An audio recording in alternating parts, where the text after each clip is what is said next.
So Martin bailed on me and I went on a cute date with this cute guy. I met him at the club, made out with him, and got his number. Next thing I know, I'm 3 rounds in at his crib.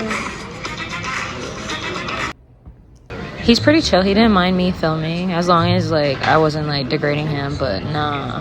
But he fucked me good is basically what I said. And I basically said he's so hot. I'm basically bragging about the 3 rounds. But yeah, he's pretty chill. I don't know if I'll get a second date because he said he wanted to go back to his homeland in Indonesia. But yeah, you know, look at that jawline. He was delicious. Hey girlies, hey, it's your girl. We are here at Campese's. We're gonna get the cherry Coca-Cola because I love cherry flavored Coke and Sprite. They don't have a Sprite here. But we're fine. I just ordered a shrimp scampi, which y'all know I fucking love. And I'm number 16.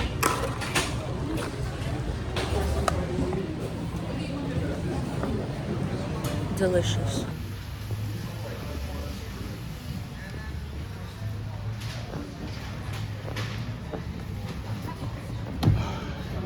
What's up, Martin?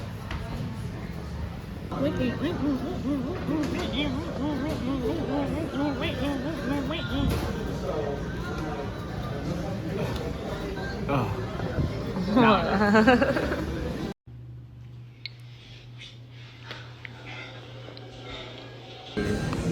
Thank you. Are you live on Cake? No, it's gonna be a video. Shit, bro. I do not feel good, bro. I'm just so tired. What'd you do? I just feel exhausted, bro. I haven't slept good. Yeah, it's because I don't sleep next to you no more. That's what it is. No.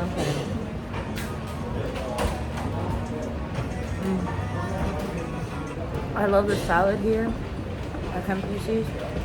It's nothing like any other salad. Usually every other salad is dry as fuck. This one, it's like the vinaigrette's like marinated in the lettuce. The lettuce is fresh. It doesn't taste like plastic lettuce. It tastes like actual lettuce. Well, shit, since you're going live. I'm not live, this is a recording. They give us this bell pepper, but I don't have the balls to eat it or the olive. So to your future husband, you can that.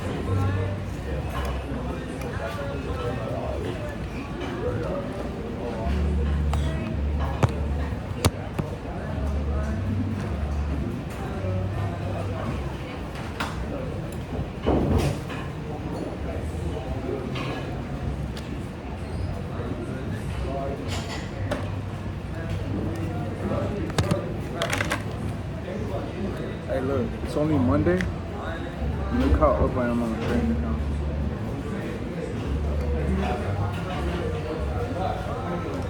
Excuse me, the number 51? Sí, Oh, sí, sí. yeah.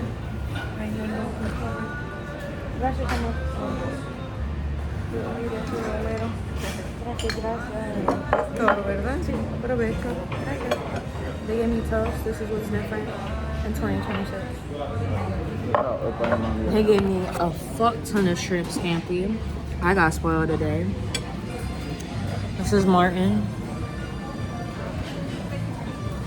He's up $329. funded account. And it's barely Monday.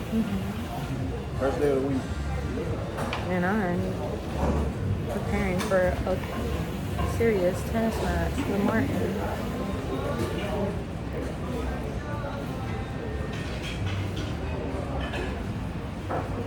Our proud sponsor of this meal is Mr. and Mrs. Motto. My mom and dad paid for this meal. I just want to fat check. I'm not rich. He does not seek to outsmart the market by hours or days. He seeks to align himself Nah, with but I'm gonna have a job the soon, change. so This is not as gonna be rich satisfying there. to the ego, but it is the only way to survive.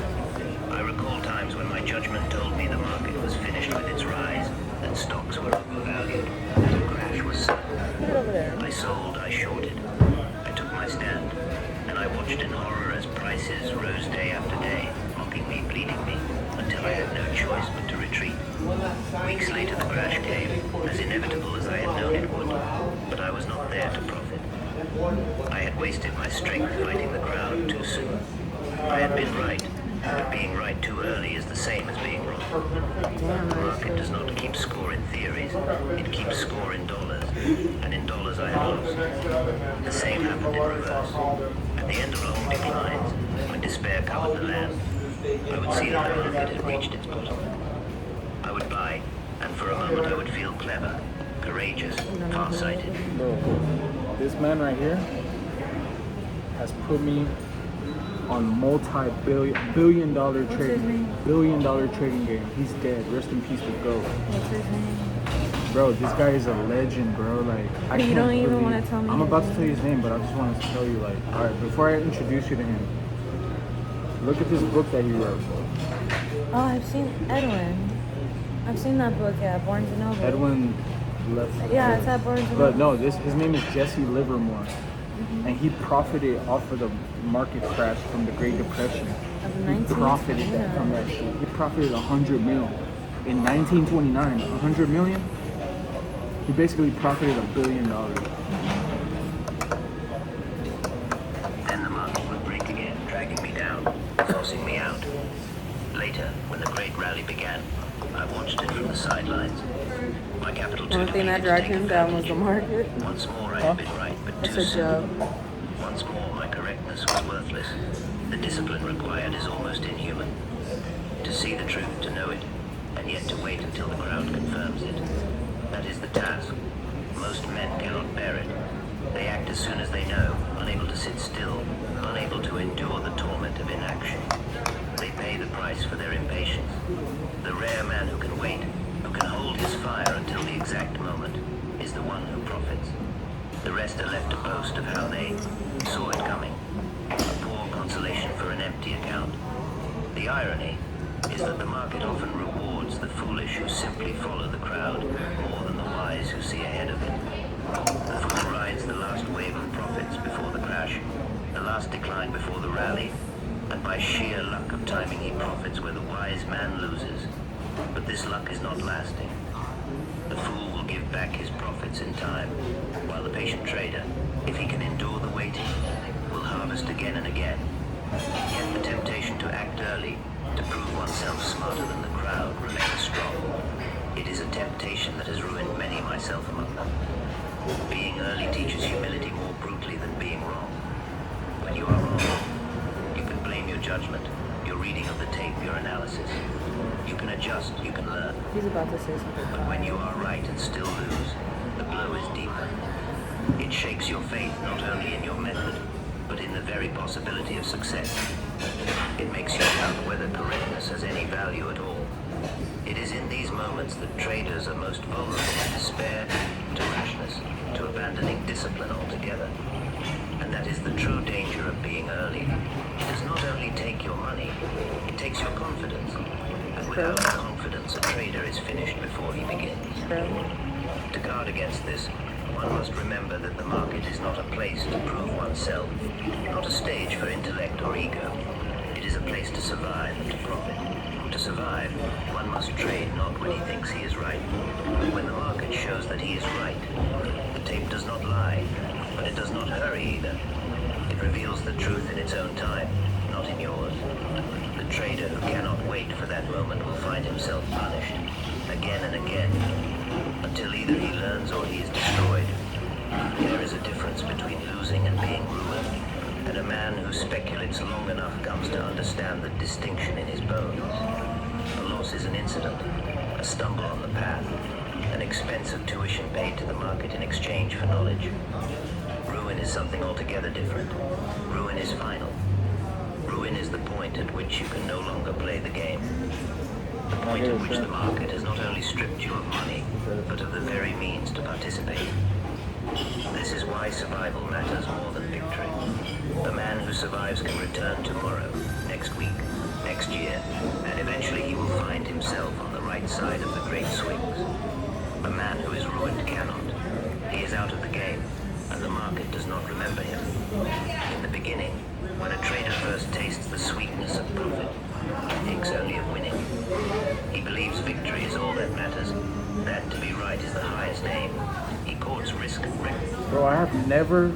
There's not a single person in this modern era that speaks about trading like this guy, bro. Not even TJR, bro, who's a millionaire. Well, baby, that This- person who's telling you this is not a millionaire. This guy's a billionaire, nigga. No, he's a billionaire's nepo baby. Bro, this guy... Most of the 1920s were nepo babies who became billionaires because of the crash. Bro, this is one of them. That's when nepo babies were respected. These nepo babies aren't making their parents billions. Bro, this guy right here, bro, like, I'm telling you, this guy is him. He's him, bro. Like, when it comes to trading, any trader that isn't... Everybody knows Mark Douglas. I have never heard a trader talk about this guy right here. He's like the real GOAT. You know what I mean? There's always a real GOAT in every industry. He's like the Gervonta Davis of trading.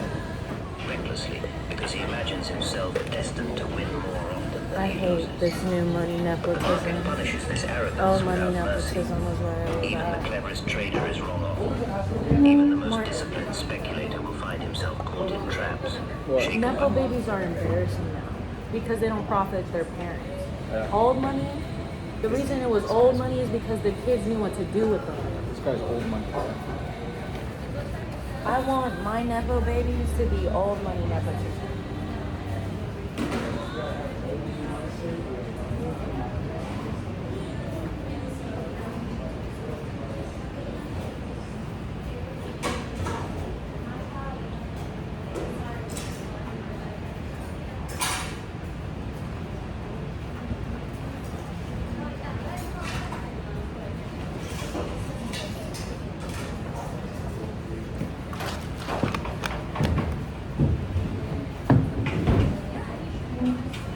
You know why Trump's dad gave Trump a loan of $1 million?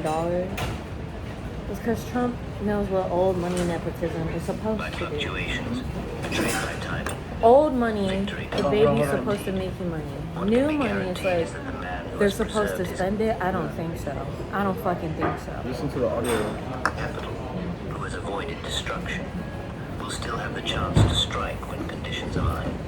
That chance is everything. Without it, there is nothing. I have seen men undone, not because they lacked skill or judgment, but because they refused to respect survival. They pressed when they should have waited. They doubled down when they should have cut their losses. They treated the market as if it owed them vindication, as if persistence alone could bend prices to their will. The market does not care. It will drive a man to the poorhouse without a second thought. Survival demands humility. It demands the willingness to admit error quickly, to take the small loss rather than risk the large one. It demands the discipline to stand aside when the tape is unclear, to conserve strength for another day. Victory is tempting, but survival is essential. Did Trump's daddy give him a loan of $1 million because Trump was gonna make him more, or Trump was gonna spend it? I remember times when my accounts The were right high, answer is because he was gonna make him more. That's the only reason he got the loan. At such times, I would take risks that in my early days I would never That's have called dared. old money The very size nepotism. of my New fortune money gave me a false sense nepotism of safety. promotes I thought, spending. even if I lose heavily, But we like old I have money. more than enough to withstand I it. want that money back. And yet the market has a way of whittling down even the largest fortune if a man grows careless. Each loss, bearable on its own, leads to the next until the erosion becomes a landslide.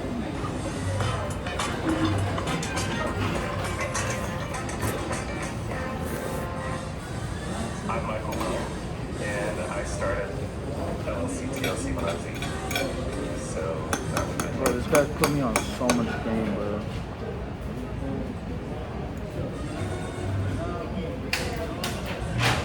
Look how many views this has. Only 8.4 thousand views. 22 comments.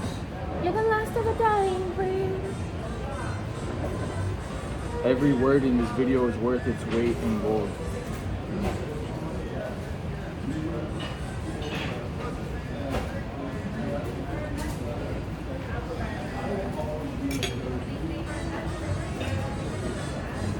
Nah, this guy put me on game when it comes to position size.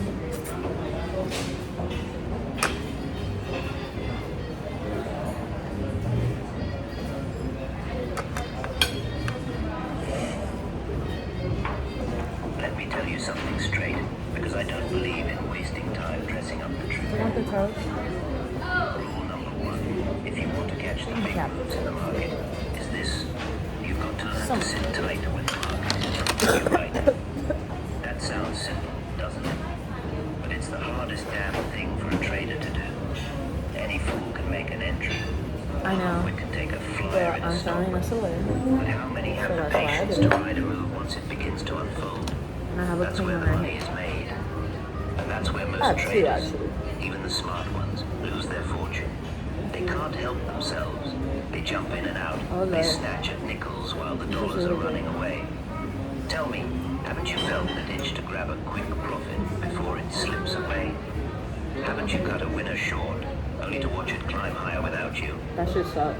I learned that lesson the hard way. Cutting a many winner times short over. and it's still You fine. see, I didn't start out I as a think wise that's worse man. than being I right started and out too as a late. boy chalking prices on a Pull me blackboard in a out. bucket shop, staring at numbers all day until they began to speak to me.